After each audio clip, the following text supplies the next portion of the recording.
नमस्ते, म आज फेरि उपस्थित भएको छु तपाईँहरूलाई नयाँ नयाँ कुराहरू सिकाउन। आज म लास्ट टाइमको हाम्रो एउटा बाँकी भएको पार्टलाई फेरि कन्टिन्यू गर्न गइरहेको छु। लास्ट टाइम हामीले एउटा मेनु बनाएको थियो, मेनुको यति पार्टहरू चाहिँ गरेको थियो। आज यसबाट हामी कन्टिन्यू गर्न गइरहेको छौँ। लास्ट टाइमको यो कोडहरू तपाईँलाई म देखाउन गइरहेको छु। र लास्ट टाइममा हामीले एउटा सिम्पली एउटा मेनु बनाएको थियो। मेनुमा कुनै लिङ्क नबनाइकन एउटा सिम्पली लिस्ट बनाएर चाहिँ एउटा मेनु क्रिएट गरेको थियो। आज म यो मेनुको नाम चाहिँ एडिट गरिदिन्छु। नेमलाई एडिट गरेर मैले home.html भनेर नेम मैले एडिट गरिदिएँ। अब मैले यहाँनिर गरेँ एउटा प्याराग्राफ भनेर एउटा ट्यागले दिस इज होम पेज भनेर मैले लेखेँ। यहाँनिर मैले केही पनि लेखेन, यसलाई मैले ओपन विथ गरेर ब्राउजरमा हेरेँ। यहाँनिर this is the home page, अलिक फन्ट साइज चाहिँ मैले ठुलो पारिदिएँ। यसलाई पनि एससीएसमा हामी डिफाइन गरौँ। यसलाई यो पी ट्याग भनेको हाम्रो एचटिएमएल अलरेडी डिफाइन छ, त्यसै भएर हामीले न ह्यास ट्याग हाल्छौँ न डट हाल्छौँ, डाइरेक्ट पी हाल्छौँ र यसलाई ओपन गर्छौँ। यसको फन्ट साइज हालिदिन्छु म। फन्ट साइज मैले यसको 50 पिक्सल हालिदिएँ, अलि ठुलो पारिदिएँ मैले, किनकि हामीलाई पछि सजिलो होस् भनेर। This the home page. यसको त्यो मैले होभर पनि कलर चेन्ज गर्न गइरहेको छु। यसको होभरको कलर म रेड पारिदिन्छु। यहाँनिर गएर मलाई यो रेड नै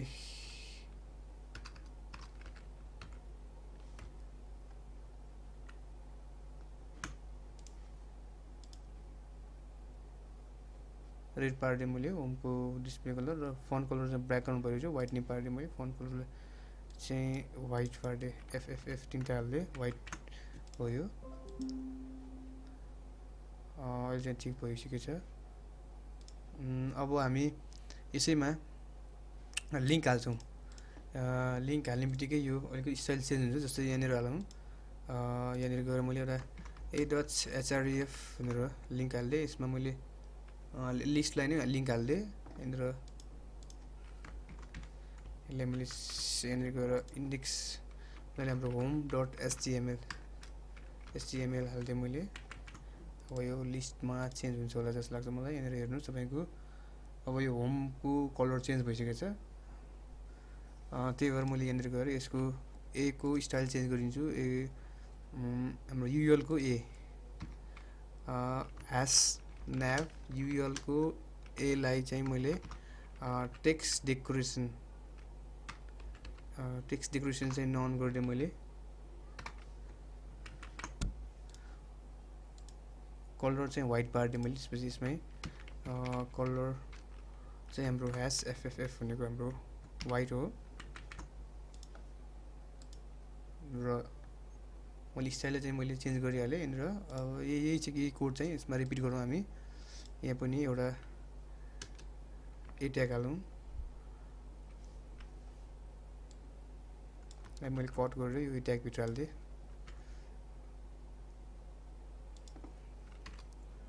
यसै गरेर यसलाई मैले about.html भनेर सेभ गरेँ।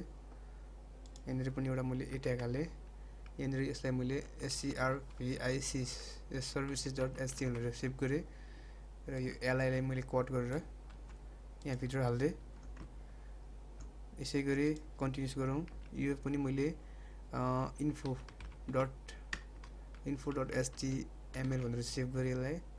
यहाँ पनि मैले यसलाई यसलाई contact.html भनेर सेभ गरेँ र यसलाई यो माथि र तल हाम्रो यो भित्रको कट गरेर मैले यहाँ भित्र हालिदिएँ, ए ट्याग भित्र हालिदिएँ। लिङ्क नभए हुँदैन, सक्सेसफुल हुँदैन। यहाँनिर पनि यसलाई मैले कट गरेर यो भित्र हालिदिएँ। हाम्रो यहाँ सिएसएस पनि हाम्रो यही पेजमा देखाउनलाई हामीले यहाँ भ्यूमा गएर कोलुममा गएर लेआउटमा गएर कोलुम 2 गरिदिएँ मैले, र यो सिएसएसलाई ड्र्याग गरेर यहाँनिर ड्रप गरिदिएँ। अब हाम्रो यो चाहिँ एचटिएमएलको पेज भयो। यसलाई सेभ गरेँ मैले। यसको चाहिँ सिएसएसको पेज भयो। अहिलेसम्म हामीले केही चेन्जेस गरेको छैन, जस्ताको त्यसो रिफ्रेस गरे पनि सेम नै देखिन्छ। अहिले हाम्रो लिङ्क आइसकेको छ यहाँनिर। अघि नै चाहिँ हाम्रो यदि ए ट्याग नहालेको भए चाहिँ हाम्रो यो लिङ्क देखाउँदैन थियो, अहिले लिङ्क देखाइसकेको छ। अब हामी लिङ्कमा जान्छौँ। जस्तै अहिले हाम्रो होमको चाहिँ लिङ्क होममै छ। अब एबाउट असको चाहिँ हाम्रो पेज छैन। यो एबाउट अस भन्ने पेज हामी अब बनाउँछौँ। यसमा क्लिक गर्दाखेरि हाम्रो एबाउट अस पेज भनेर क्लिक गर्दाखेरि एबाउट अस पेजमा चाहिँ गयो, तर हाम्रो फोल्डरमा एबाउट अस भनेर यहाँ फाइलको नेम नभएको हुनाले चाहिँ यो लिङ्क चाहिँ एक्टिभेट भएन। अब हामी अर्को एउटा एबाउट अस भन्ने पेज बनाउँछौँ। यसको लागि चाहिँ हामीले यो सबै कपी गर्छौँ, यो होमको सबै कन्ट्रोल सी भनेर कपी गर्छौँ। यहाँनिर यो होम पेज भयो, टाइटल पनि चेन्ज गरेँ मैले, होम पेज कन्ट्रोल सेभ गरेँ र यहाँ सिएसमा फेरि राइट क्लिक गरेर न्यू फाइल बनाएँ। यसमा अघि नै कपी गरेको कन्ट्रोल भी गरेँ। यसमा यो चाहिँ हाम्रो नेक्स्ट पेज हो, यो पेजको नाम चाहिँ एबाउट अस हो र यहाँनिर होम पेजको ठाउँमा मैले एबाउट सरी यहाँ पनि एबाउट अस पेज हाल्दै यहाँनिर र सेभ गर्दाखेरि फाइलको नाम पनि अघि नै हामीले यहाँनिर लिङ्कमा जे हालेको थियो त्यही हालौँ। लिङ्कमा हाम्रो फाइलको नाम about.html हालेको थियो, सेम यहाँ about.html हाल्दै मैले सेभ गरेँ। अब हाम्रो यहाँ रिफ्रेस गर्दाखेरि about.html पेज आउनु पऱ्यो, ट्याक्कै मिलिहाल्यो हाम्रो। अब होममा गयो, यो क्लिकमा गरी एबाउट अस पेज गयो। यसै गरी हामी सर्भिसेस भन्ने पेज बनाउँछौँ। अब सेम अघि नै प्रोसेसको रिपिट गरौँ, फाइलमा गएर न्यू फाइल गरौँ अनि कन्ट्रोल भी गरौँ। यहाँनिर हाम्रो पेजको नाम चाहिँ अब नेक्स्ट थर्ड पेज हाम्रो एबाउट अस पछि हाम्रो थर्ड पेजमा सर्भिसेस SERVICES सर्भिसेस भनेर छ टाइटलमा चाहिँ। यहाँनिर सेम यहाँ पनि तल पनि गरौँ SERVICES सर्भिसेस पेज भन्ने थर्ड पेज छ हाम्रो। यसमा यो पेजको नाम चाहिँ यहाँनिर छ हाम्रो, स्पेलिङ मिस्टेक हुनु भएन, SERVICES.html यो चाहिँ मिस्टेक हुनु भएन। 3टा भइसक्यो, यसको पनि डेमो हेरौँ। रिफ्रेस सर्भिसेस डट क्लिकमा हाम्रो फाइल छ, यसलाई रिफ्रेस गरेर हेरौँ, सेभ भएन। SERVICES सर्भिसेस के छ हाम्रो फाइलको नाम,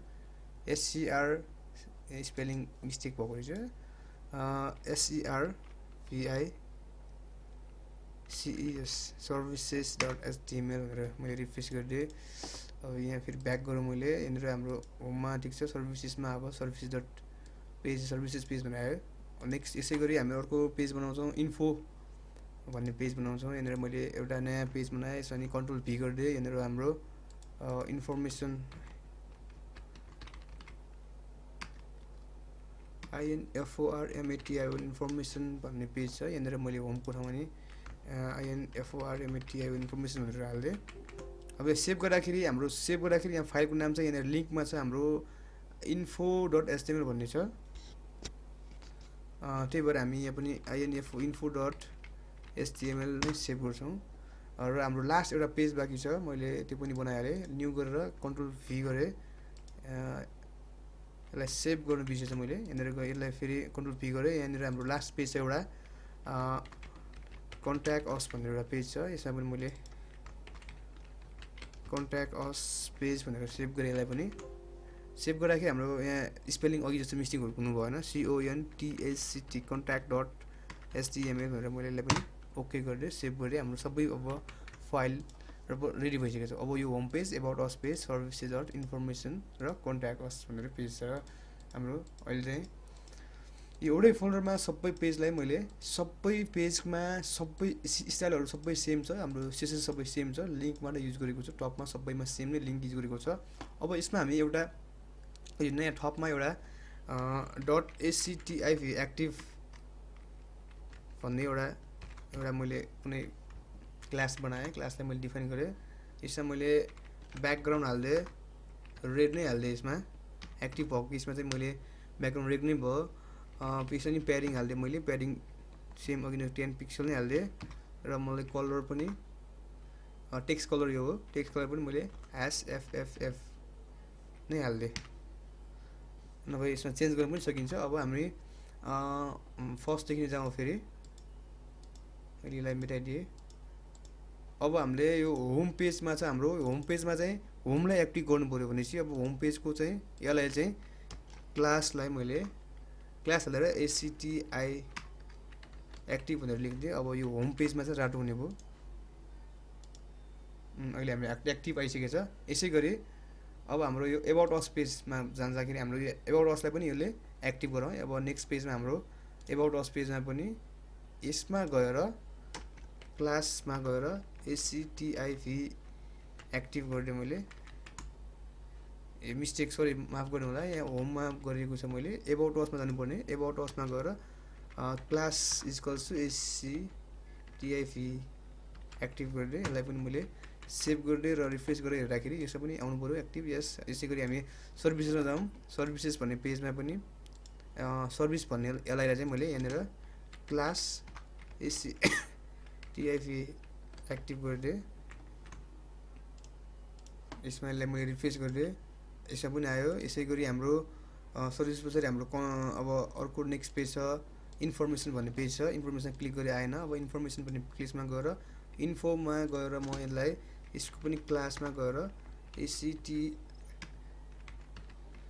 एक्टिभ गरिदिएँ। यसलाई पनि मैले सेभ गरेँ र रिफ्रेस गरेर हेर्दाखेरि यसको पनि राटो आयो।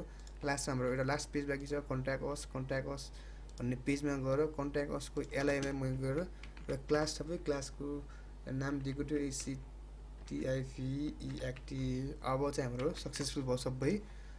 रिफ्रेस गरेँ। अब कन्ट्याक्ट असमा गयो, यसमा क्लिक गर्यो, यसमा क्लिक गरिनुभयो, यसमा क्लिक गरिनुभयो, यसमा जुन क्लिक गर्यो त्यसमै एक्टिभ भएर आउँछ। हस् त आजलाई यति गर्दै म बिदा हुन चाहन्छु।